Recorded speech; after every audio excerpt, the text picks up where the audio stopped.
લોકશાળા ખડસલી ખાતે ભૂતપૂર્વ વિદ્યાર્થી પરિષદ દ્વારા ત્રિવિધ કાર્યક્રમ યોજાયો।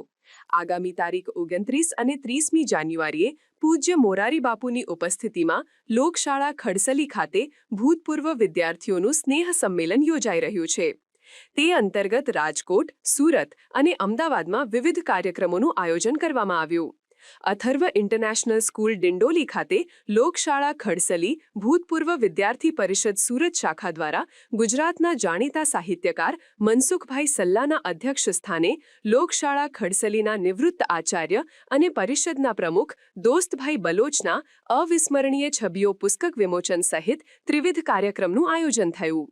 આ કાર્યક્રમમાં બહોળી સંખ્યામાં ભૂતપૂર્વ વિદ્યાર્થીઓ સાથે મુખ્ય મહેમાન તરીકે રાજકોટથી ગ્રામ સેવા મંડળના પ્રમુખ હિંમતભાઈ ગોડા, મુંબઈથી સામાજિક કાર્યકર પ્રવીણભાઈ પારેખ, લોકભારતી સણોસરા યુનિવર્સિટીના કુલપતિ રાજેન્દ્રભાઈ ખેમાણી, સુરતના સામાજિક અગ્રણી અને પત્રકાર પી.બી. ઢાકેચા, લોકશાળા ખડસલીના પૂર્વ આચાર્ય બડુભાઈ ગોડા, જાણીતા કવિ અને વાર્તાકાર મનોહરભાઈ ત્રિવેદી, કૃષ્ણકુમાર સિંહજી વ્યાયામ મંદિરના મેનેજિંગ ટ્રસ્ટી અને પરિષદના સ્થાપક વિનુભાઈ રાવલ, વિકલાંગ વિકાસ ટ્રસ્ટના પ્રમુખ હાજીભાઈ બાદી, અથર્વ ઇન્ટરનેશનલ સ્કૂલના ટ્રસ્ટી રાજેશભાઈ ગોલકિયા ઉપસ્થિત રહ્યા।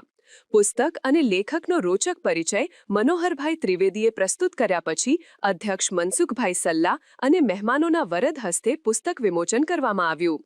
ત્યારબાદ લોકશાળા ખડસલી ભૂતપૂર્વ વિદ્યાર્થી પરિષદના મંત્રી કિશોરકુમાર જાની, પી.બી. ઢાકેચા, દોસ્તભાઈ બ્લોચ અને અધ્યક્ષે ખૂબ જ રસપ્રદ શૈલીમાં પ્રસંગોચિત ઉદ્બોધન કરેલ। શાબ્દિક સ્વાગત પરિષદના ટ્રસ્ટી રજનીભાઈ દોંગાએ કર્યું। કાર્યક્રમના બીજા ઉપક્રમમાં હિંમતભાઈ ગોડા, રાજેન્દ્રભાઈ ખેમાણી, વિનુભાઈ રાવળ અને નાનજીભાઈ મકવાળાએ લોકશાળા ખડસલીમાં પૂજ્ય મોરારી બાપુના સાનિધ્યમાં યોજાઈ રહેલા સ્નેહ સંમેલન અંગે વિસ્તૃત છણાવટ કરીને સર્વે ભૂતપૂર્વ વિદ્યાર્થીઓને હાજર રહેવા માટે લાગણીસભર આમંત્રણ આપ્યું। કાર્યક્રમનું સંચાલન ભાવેશભાઈ દોંગા અને આભાર વિધિ પરિષદના ટ્રસ્ટી અશ્વિનભાઈ વાટલિયાએ કરી। સમગ્ર કાર્યક્રમની ભવ્ય સફળતા માટે ટીમ સુરતના અગ્રણી કિશોરકુમાર જાની, રજનીભાઈ દોંગા, જનકભાઈ સાવલિયા, અશ્વિનભાઈ વાટલિયા, ભોજાભાઈ જોગરાણા, ભાવેશભાઈ દોંગા, અલ્પેશભાઈ પંડ્યા, વલ્લભભાઈ ખૂંટ, દકુભાઈ માલાણી, રમેશભાઈ વાટલિયા, સંદીપભાઈ દોંગા, રમેશભાઈ ભંડેરી, નરેન્દ્રભાઈ ચાવડા અને વિપુલભાઈ મહેતાએ ખૂબ સારી જહેમત ઉઠાવી। ઘણી મોટી સંખ્યામાં ઉપસ્થિત સર્વે ભૂતપૂર્વ વિદ્યાર્થી ભાઈઓ બહેનોએ લોકશાળા ખડસલીના સોનેરી સંસ્મરણોને વાગોળી, ગુરુજનોને પખાળી, કઢી ખીચડી ઓળા રોટલા સુખડીનું હાર્યવાળું કરીને રાષ્ટ્રગીતના બુલંદી ગાન સાથે કાર્યક્રમ પૂર્ણ થયો।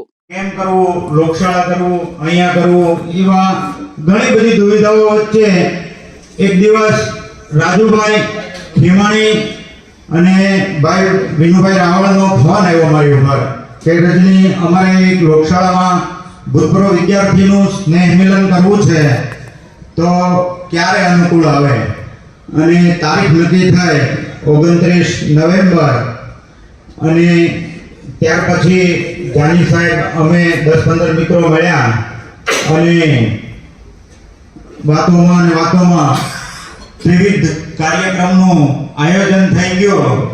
તો લોકશાળા ખડસલી ભૂતપૂર્વ વિદ્યાર્થી પરિષદ સુરત આયોજિત દ્વારા જે આયોજન થયું છે અને અમારા આમંત્રણને માન આપી અને ખૂબ વ્યસ્ત ઉંમર આ બધું બાજુ પર મૂકી અને સુરત સુધી પધાર્યા છે એવા આપણા માનવતા મહેમાન શ્રી હિંમતભાઈ ગોડા, મનસુખભાઈ સરલા, ત્રિવેદી સાહેબ, પી.બી. ઢાકેચા સાહેબ, વિનુભાઈ રાવળ, બળુભાઈ, દોસ્તભાઈ, હાજીભાઈ અને રાજેશભાઈ ગોળકિયા, આપ સૌનું લોકશાળા ખડસલી ભૂતપૂર્વ વિદ્યાર્થી સુરત વતી હાર્દિક સ્વાગત કરું છું। અને મારી સામે બેઠેલા મારા મિત્રો, ભાઈઓ, બહેનો, આપ સૌનું ભૂતપૂર્વ પરિષદ સુરત વતી હાર્દિક સ્વાગત છે। Thank you. સમાચારની અવનવી અપડેટ જોતા રહો નિખરતા ગુજરાત ન્યૂઝ સાથે. નિખરતા ગુજરાત ન્યૂઝને લાઇક, શેર, સબસ્ક્રાઇબ કરો અને બેલ આઇકન દબાવીને સમાચારની ઝડપી માહિતી મેળવો.